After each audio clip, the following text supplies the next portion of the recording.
Is ordinance number 20-007, amending Title 6, Motor Vehicles and Traffic, Chapter 3, Rules of the Road, to add Section 6-3-25, operating a motor vehicle while using an electronic device. Okay. Commander Lacey is on with us, Mayor, to speak to these, actually the 4 resolutions that are ordinances, excuse me, that break out the various traffic violations that are proposed here tonight. Now, the first 3. Can we bundle this? Yes, you may. And Yes. if the commander, I want to comment that the commander did all the heavy lifting on this, and he should be really commended to bring these state ordinance or state laws in-house for ease of administration and better enforcement. So, Commander, if you just give an overview, and then the board can vote them all as a single item. Okay. Thank you, Attorney Murphy. Thank you, board, for letting me talk. We had talked about this prior to today, and actually it's the ordinances that we're getting passed so we can enforce them locally.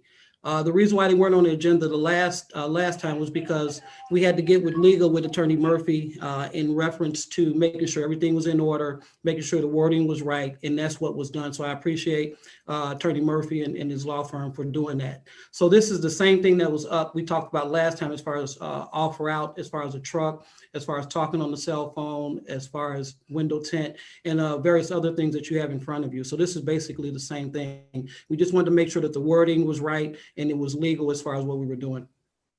Okay, Commander, one of the things here, does any of these involve administration fees and towing? It does. If we get certain ones, as far as suspended, there's an administration fee. As far as loud music, there's an administration fee. Everything was just put in place like it's supposed to be as far as legally.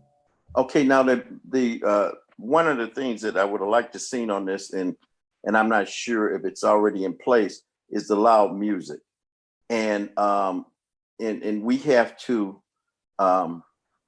enforce that. I mean, it's getting ridiculous now with a lot of the cars here now. Is that Attorney Murphy and our commander? Is that on the books now as a local ordinance that we can actually tow those cars and do an administration fee? Actually, Mr. Mayor, it is. Actually, I just arrested somebody today for the same thing, administration fee as far as the loud music. So it is something on the books, and it's something that we are enforcing. Okay, is that local or is that going through county? No, it's local. All the fees come to the village. All right. Now on the tent ordinance, how are we measuring tent? Well, there's a device that you can measure tent. However, limo tent is much darker than any tent that you can see. So you totally can't see in the vehicle. And it's much more of, and I get it that, people use it for privacy purposes, but it's a safety issue at the same time. So right. That being said, that's why we created an ordinance that as far as limo tent and as far as the funds coming directly to the village. So do we have a tent measuring device? I believe the DC does have one. We had a conversation a while ago, and he does have one towards we can measure it. All right, great. I would advise that that all our traffic units at least have one in the vehicle. Yes, sir. And at least one available on every shift. DC. Hello, DC. He's there, but he's. I think his mute button is on. He has to unmute his camera. Okay, so Commander. No, can you hear me now? Yes. Hey, Mayor. Okay. So those devices were given out to some municipalities from the state. Right. So I contacted them, and they said they'll try to get us a couple. And it just registers it, and then it's automatic. You don't have to do anything else. You just have to slide it on the window. Yeah, I know Indiana State Police have them in their cars. Yeah, so our troopers got them too. Why don't you check on the prices, and then whatever we get from the state, supplement that with make sure all the traffic units have it, and that we have one on every shift at least. Absolutely. Okay, no problem. Okay. All right. Okay, I'll read off the other ordinances. We'll bundle these and get approval from the board if there's so noted. Do we need another? Should I just read these off and then we'll get a motion to get them all on board, John? Yes, yeah, you can do it that way. Just read them all off and then motion to approve as read. Okay.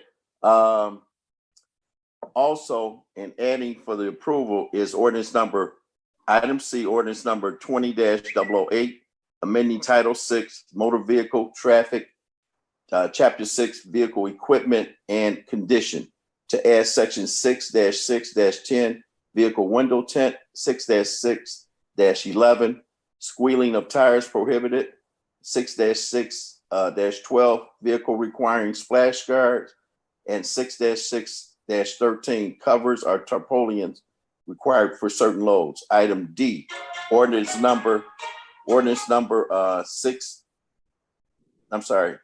Item D, ordinance number 20-009, amending Title 6, Motor Vehicles and Traffic, Chapter 8, Pedestrians to add section 6-8-6, Railroad Crossings.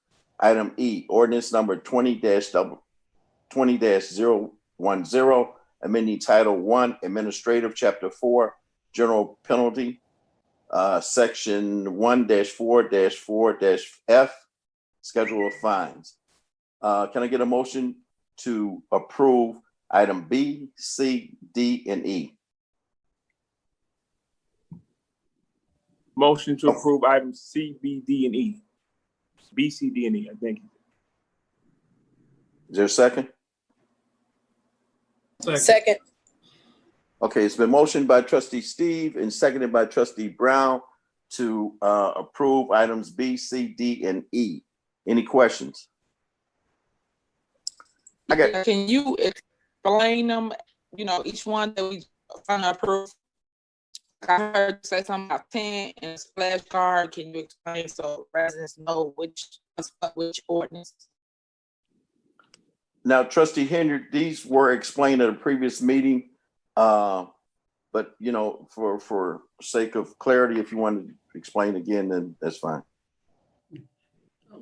Trustee, which one were you concerned about?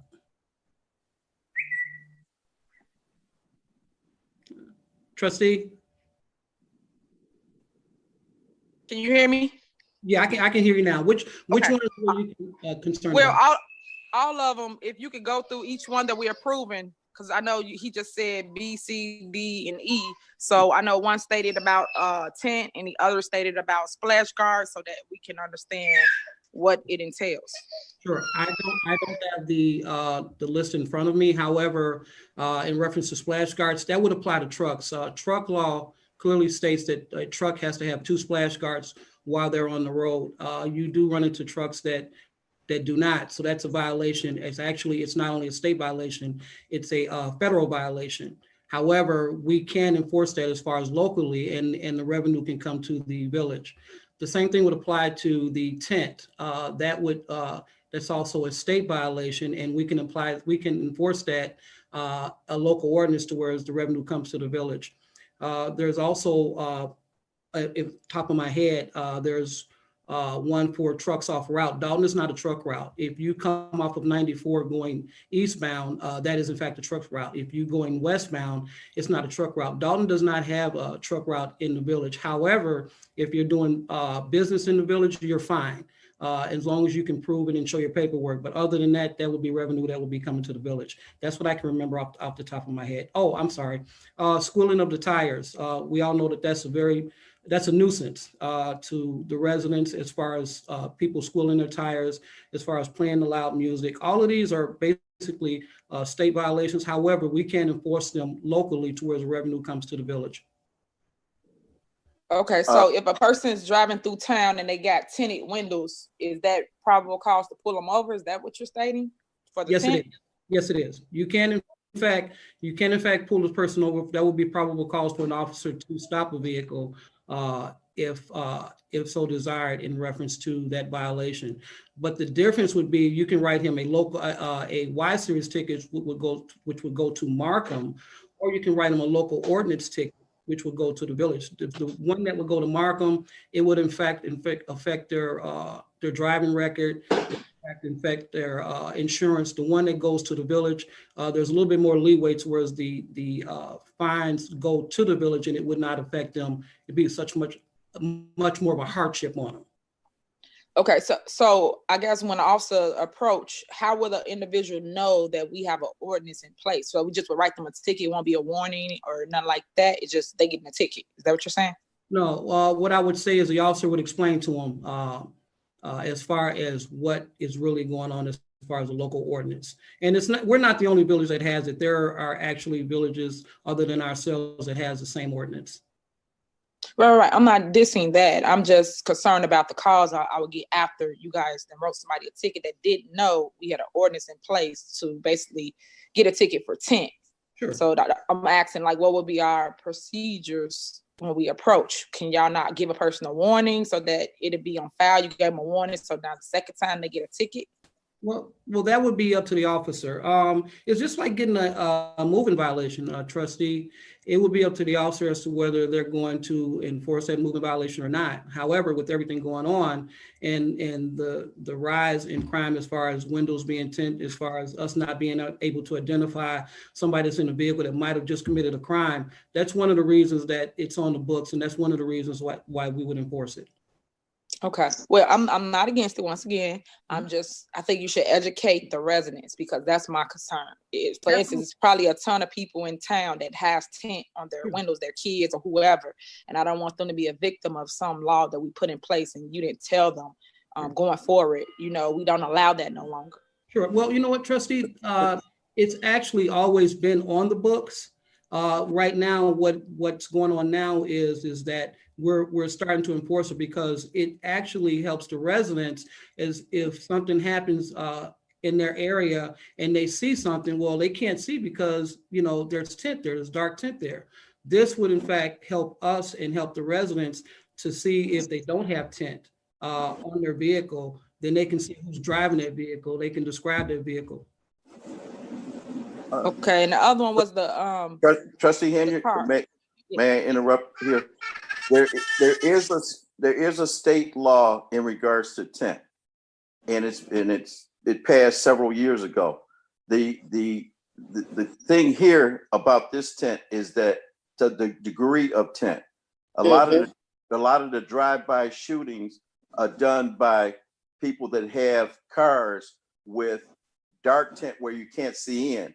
And then the only time you see it when they do these drive-bys is they roll up, the windows are tinted so dark that you can't see them until the window comes down, they start shooting. So basically what we're doing is we're enforcing it, and they could have enforced it already, but it would have went to a county court instead of to our local court. So that's what he's bringing here to that. Secondly is the fact that a lot of these cars that you can't see into, and the state allows you to have a tent, but it's to the degree. So that's why the enforcement is bringing it locally here instead of to the county court. Okay. I agree with that, Mayor. I'm not against it. I'm just trying to get clarity so I can explain it to residents or whoever's watching, understand what it is we're doing. I'm all for that. I'm all for safety. I just want you to explain it to someone's kid that might have it on their car that lives in town, that we put this in place and going forward, they can get a ticket. That's it. Okay, what I'm saying is that they've already are eligible for a ticket through the state court. It's like I said, it's been on the books for a while. We're just bringing it we're just enforcing it, and it's to the local court instead of to the county court. Right, I got that part. So we're gonna enforce it more so because we're collecting the money. So that means more tickets. So that's why I'm saying clarity. That's it. My next question was about the trucks, Lacey. The trucks with the I can't even remember what it was. Hold on, Commander Lacey? Yes, sir. I want to clarify something. We do have a truck route in the village of Dolton. It's Lincoln Avenue, but it's a class 3 truck route. Correct. And there are signs that are posted on Lincoln Avenue designating and showing that Lincoln Avenue is a class 3 truck route. Correct.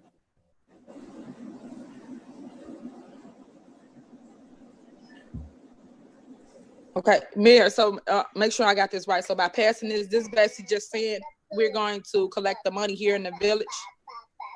That's what all three.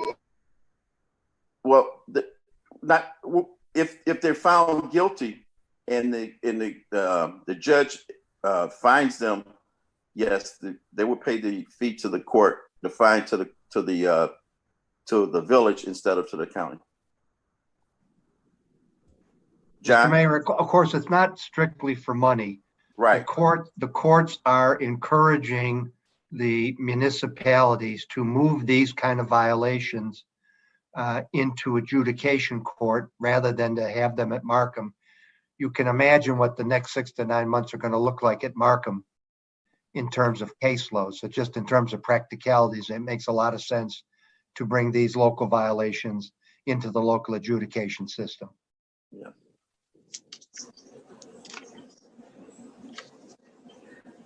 Trustee Henry, Yeah, you guys You have- answered. Thanks. you have something for it?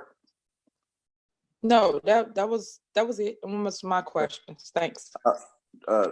Commander Lacey, can you just elaborate a little bit on the fines for these local ordinances?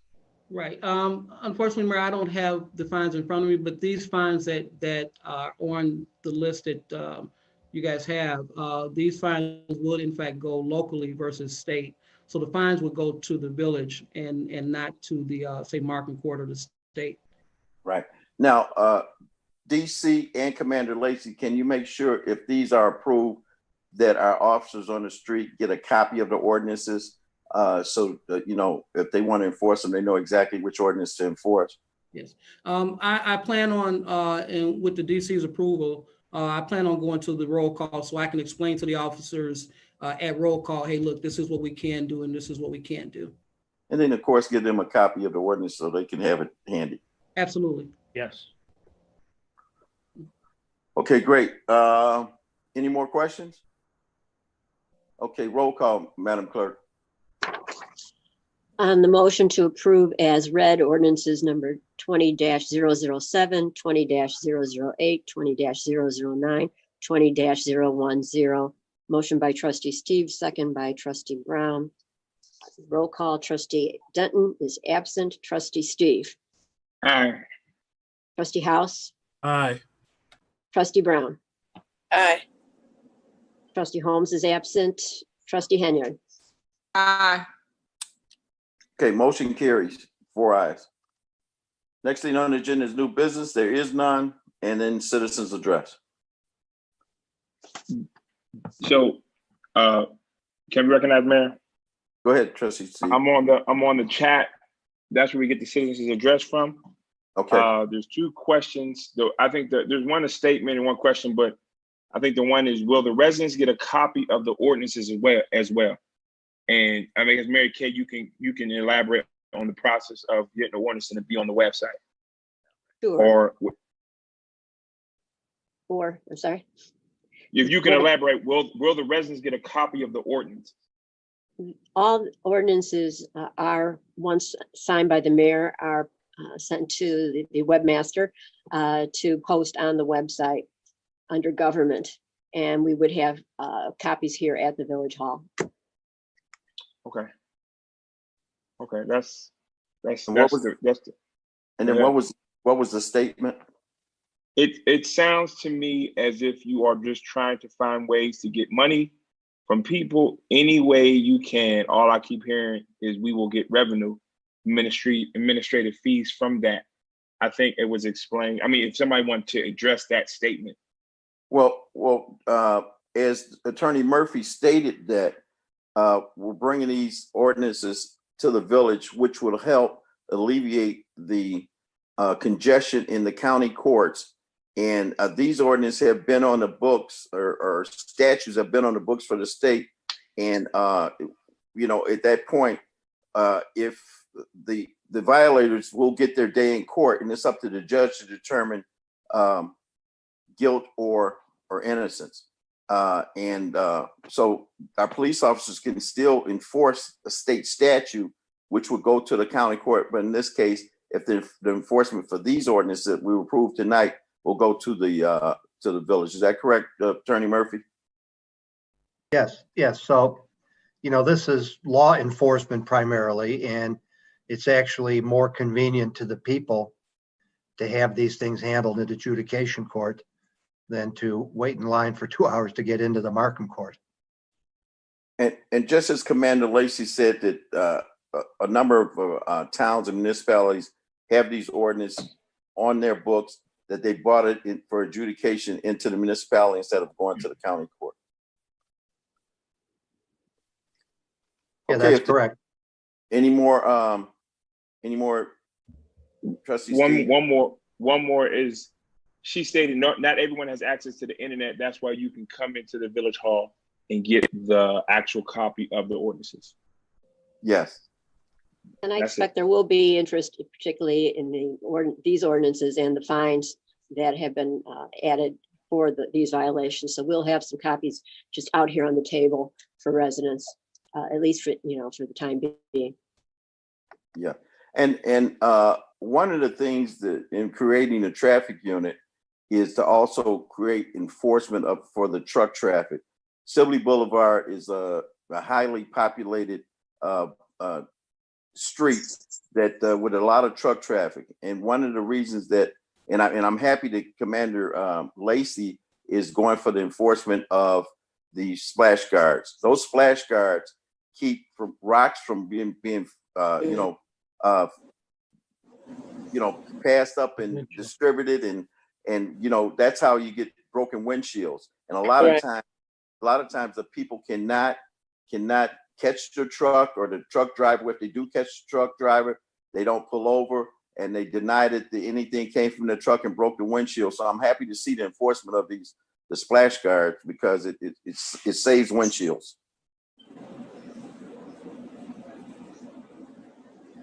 Okay, if there's no further, I'd like to ask for well, there's one more. I got a question. It's not dealing with anything on the agenda, but it's a question. I'm sorry, trustee. As my understanding is, if it's not relative to the items on the agenda, it's not to be addressed to the board this evening. Is that correct, John? That's correct, but if it's just one question, we can at least listen to it. We don't have to give any response to it. Okay.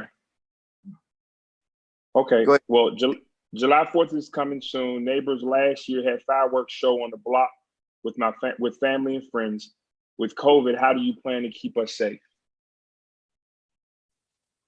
Well, I'm just going to say that I've instructed the chief, and the DC is on. We're going to do as much enforcement as we can. As you know, right now, and it's going all over the country. For some reason, the fireworks have started early, and just today, I noticed that New York, and they have the complement of manpower. They've started a task force that they're actually doing undercover buys for fireworks. They're enforcing the fireworks ordinances that they have on the books. They're making arrests, and in this case, we're going to do the same if we're able to identify those people that are in violation. DC? Yep. Can you hear me? Go ahead. Yeah. So we're going to address that just how you related, but I was going to say we could probably put something on the 1-800 number in advance to put everyone at ease, and they can report to the 1-800 number if anyone's out there selling them in the neighborhood or anything like that. Then we can get on top of it that way. And also, I just want to mention the fact confiscation. So the police will confiscate any fireworks that they see once they come up on the scene, and they can identify a violator, and also they will be subject to arrest. Mr. Mayor, if I can say something real quick. Sure, go ahead. With the fireworks, there is something on the books right now that is in fact a local ordinance, and if you get caught with the fireworks, it's a $500 fine. You can actually do both. And also, Commander, you may want to mention the fact that July 1st, your whole unit will be back intact. Yeah, with the approval of yourself, the chief, the DC, yeah, my traffic unit will be back in force, and I've already informed them that we're going to be working the 4th of July. Okay, and you might want to mention the enforcement that you've already taken with the traffic units since it's been implemented. Right, we actually have an uptick as far as traffic violations and suspended, as far as loud music, as far as actually if the residents notice a lot of cars are getting towed as far as abandoned cars. So we've actually done an uptick as far as cleaning up the village and enforcing laws that are on the books, enforcing ordinances that are already on the books. Yeah. I've also talked to the commander in sweeping these alleys because we have a lot of abandoned cars that are located behind people's houses that are not registered, that have expired stickers, expired registration, that are not mobile. And the commander has been sweeping the alleys and getting these cars towed. Okay, Trustee Steve, anything further? No, that's it. All right, I'd like to make a motion that we adjourn. Motion to Trustee Steve, adjourn. second. Second. It's been motioned by Trustee Steve, second by Trustee Brown, that we adjourn this meeting. Roll call. Trustee Denton, absent. Trustee Steve. Aye. Trustee House. Aye. Trustee Brown. Aye. Trustee Holmes, absent. Trustee Henyard. Aye. Thank you. Motion carried, 4 ayes. Thank you, everybody. Commander, DC, Attorney Murphy, and the trustees. Good night. Good night. Good night. Good night, everyone. Thank you, everyone. Good night. Good job, Lacey. Yes.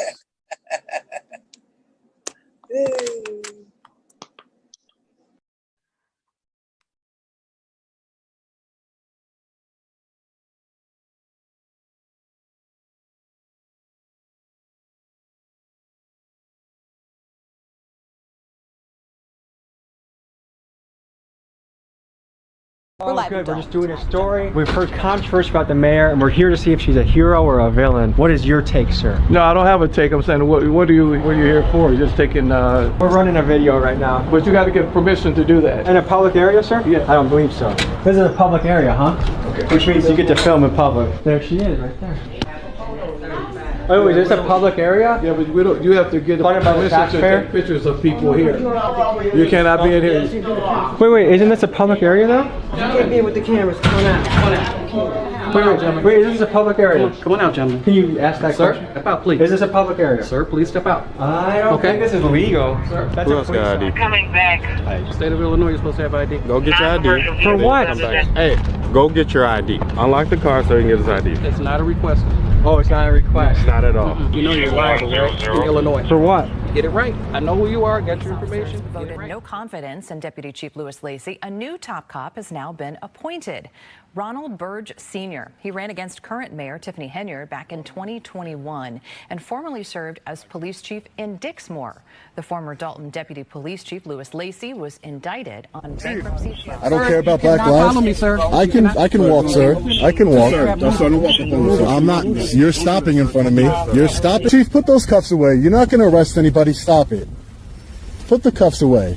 You'll be making a big mistake, just like your mayor that you protect. If we ask you for your identification, give it to us. I don't know who you are. I don't know who you You are. can have a bomb on you. I don't know who you are. We got a public lockup too, okay? So what does that Now, mean? turn that camera away from me. You have- Turn you the have- camera away from me. I'm not a racist. You are, man. Car, I'm going to issue the citation. A citation for what? Improper lane use. I never changed lanes. I contest what you're saying, and you know. Where's your video? Where's your video? I never changed lanes, Officer Clark. He's lying. He's a liar.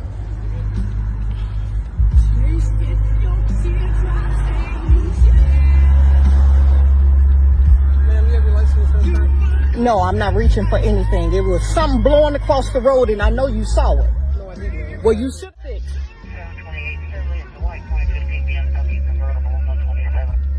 You know me, because you don't do your damn job. I understand, ma'am, and I understand. Yeah, no, you don't. Either give me a ticket No, he's not reaching for nothing. We're concealed carry with firearms on us. We're not reaching. I gave you my driver's license number. Here we go. If you do not give me your license. I'm not reaching for my license. Call the white shirt. I made a complaint on you. You may shoot me just because of the complaint. I got the 380 in the same area. Okay, so where is it? It's right here on my hip. Person, could Okay. you? Yeah. Would you like to take the seatbelt off? Okay, so who was it? Okay. Step out for me. Yes, ma'am. Can I take my seatbelt off? Yeah. Okay. My hip was fractured. I need a little help.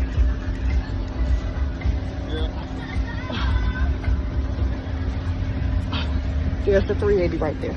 Okay. Just go ahead and get her license. You say your license in your pocket, right? It's in here. Is it in the purse? Yes, Okay, yes, just you can step get up it. If you don't mind, let's step over back off the traffic. Okay, thank you.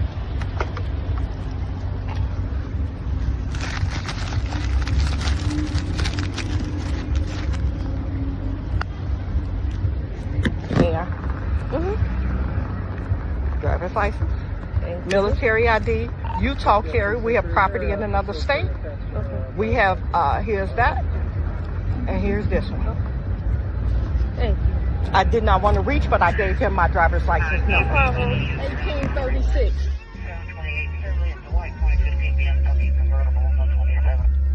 You know me, because you don't do your damn job. I understand, ma'am, and I understand. Yeah, no, you don't. Either give me a ticket.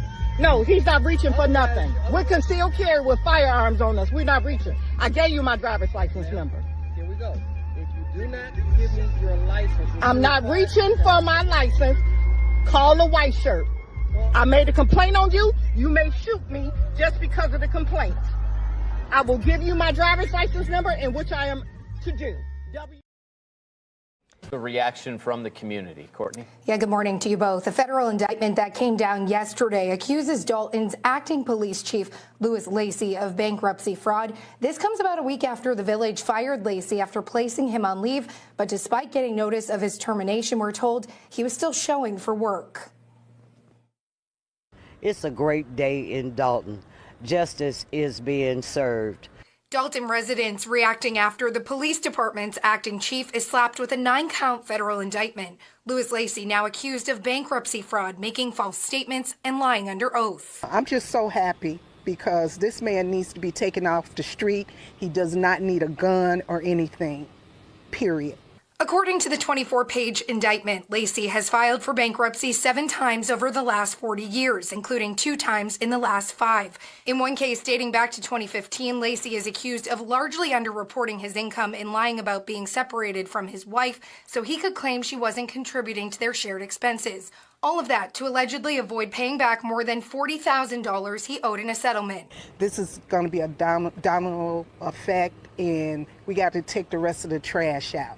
Residents rejoicing the news, investigators say, stems from an ongoing federal investigation. Lacey, now the second ally of the self-proclaimed super mayor to face federal charges of bankruptcy fraud, but his attorney calls this a witch hunt. They're trying to find people that will shy away and cooperate with them against the mayor. Hengard's top aide, Keith Freeman, also federally charged, now cooperating with village trustees who called for an investigation against the mayor. Lacey's attorney saying he believes prosecutors are targeting people they believe they can flip, and residents say they expect to see that happen.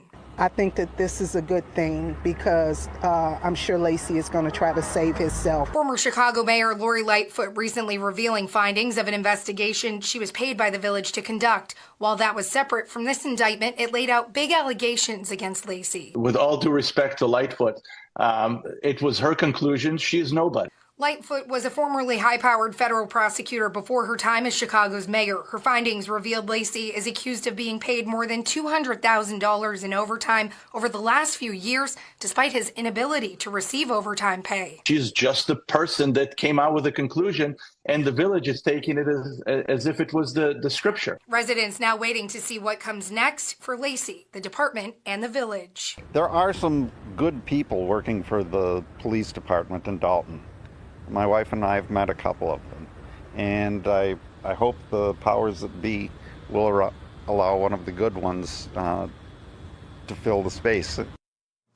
Now, Lacey's attorney says he will surrender in court and plans to plead not guilty. Each of these charges, if convicted, is punishable by up to 5 years in federal prison. In the newsroom, back to you. Reaction from the community. Courtney? Yeah, good morning to you both. A federal indictment that came down yesterday accuses Dolton's acting police chief, Lacey, of bankruptcy fraud. This comes about a week after the village fired Lacey after placing him on leave. But despite getting notice of his termination, we're told he was still showing for work.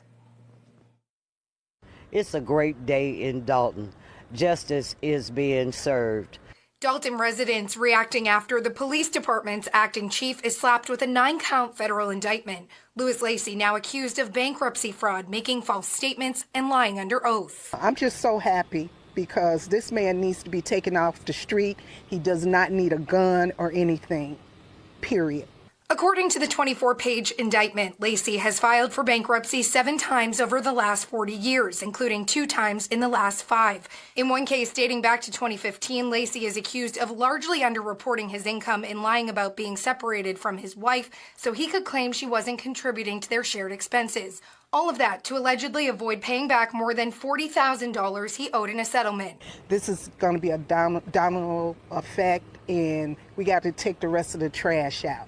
Residents rejoicing the news, investigators say, stems from an ongoing federal investigation. Lacey, now the second ally of the self-proclaimed super mayor to face federal charges of bankruptcy fraud, but his attorney calls this a witch hunt. They're trying to find people that will shy away and cooperate with them against the mayor. Henyard's top aide, Keith Freeman, also federally charged, now cooperating with village trustees who called for an investigation against the mayor. Lacey's attorney saying he believes prosecutors are targeting people they believe they can flip, and residents say they expect to see that happen. I think that this is a good thing because I'm sure Lacey is going to try to save himself. Former Chicago Mayor Lori Lightfoot recently revealing findings of an investigation she was paid by the village to conduct. While that was separate from this indictment, it laid out big allegations against Lacey. With all due respect to Lightfoot, it was her conclusion. She is nobody. Lightfoot was a formerly high-powered federal prosecutor before her time as Chicago's mayor. Her findings revealed Lacey is accused of being paid more than $200,000 in overtime over the last few years, despite his inability to receive overtime pay. She's just the person that came out with a conclusion, and the village is taking it as if it was the scripture. Residents now waiting to see what comes next for Lacey, the department, and the village. There are some good people working for the police department in Dolton. My wife and I have met a couple of them, and I hope the powers that be will allow one of the good ones to fill the space. Now, Lacey's attorney says he will surrender in court and plans to plead not guilty. Each of these charges, if convicted, is punishable by up to 5 years in federal prison. In the newsroom, back to you. Several new developments in South Suburban Dolton today. First, the state comptroller has suspended some payments to the village because it has failed to follow the law by providing financial reports. That was just today. The comptroller says that she's concerned following our reporting on allegations of mismanagement in Dolton. The decision means that the village won't receive $135,000 this year that the state usually transfers to communities for unpaid traffic, parking citations, and other judgments. And that's not all that's happening in Dolton today. So playing out. It's a police standoff, but it's unlike any you've seen. It's unclear exactly who is running the police department and the rest of the village as Mayor Tiffany Henyard struggles to show that she's still in control. Ben Bradley continues his exclusive reporting from Dolton. Is there a motion to terminate Keith Freeman? Dolton Mayor Tiffany Henyard tried to fire her top aide last week, but was met with silence from trustees who refused to vote on the termination. This is what y'all say about the person. Y'all say he's never at work, he'll do his job. Is this what y'all say? So what we doing, guys?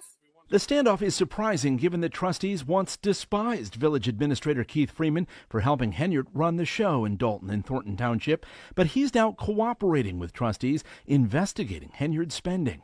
I had trouble following it as well, but now Keith Freeman is cooperating, doing what he should have been done in the first place. Cooperating with trustees. With the trustees, absolutely, doing his job. That leads us back here to the steps of the Dolton Police Department. Trustees tried to fire Henyard's hand-picked acting police chief, Lacey, after their investigation found he collected $200,000 in overtime that they say he wasn't entitled to. Mayor Henyard wasn't having it. She insists Lacey is still the village's top cop. Dolton police officers and commanders received an email summoning them to a mandatory meeting with Mayor Henyard and Chief Lacey. Soon after, Freeman fired off a reply that read, Lewis Lacey is no longer employed by the village of Dolton. Mr. Lacey is not allowed in any spaces reserved for employees without an escort. We'd like to talk to you about whether you're still running things here in Dolton. Lacey arrived for the hastily called meeting, but sat in his souped-up Dodge Durango. I think we're in a standoff. As the minutes ticked by, Lacey drove around looking for a way into the station. So somebody closed the garage on the acting chief, and now he's pulling away. Then it was time to play hide and seek with Mayor Henyard as she circled the station looking to avoid our cameras and questions. For more than a half an hour now, we've been playing this cat and mouse game with the acting police chief and now Mayor Henyard. Lacey later returned, but still wasn't talking. And Investigates obtained video of Henyard telling police commanders this afternoon she and Lacey are still running things. Keith Freeman do not work here, he's fired. So stop playing these silly games. Mayor Henyard is now trying to pin the blame for more than $100,000 in questionable spending on first-class air travel, luxury hotels, meals, and more on her once trusted aide, Keith Freeman. But remember, Henyard frequently reminds her critics she's the boss. I'm going to remember this, because at the end of the day, I told you, you guys don't run the day today, the mayor does. Both Freeman and Acting Police Chief Lacey are facing pressure to cooperate in the ongoing federal investigation after prosecutors charged both of them with bankruptcy fraud in separate cases. As the power play plays out, it's residents who suffer. Many voice their frustrations at the most recent village board meeting. What about us? What about our fears? What about our tax dollars? I wish the FBI is around the corner so they can come and raid this place, because all of y'all deserve to go to jail. In Dolton, Ben Bradley,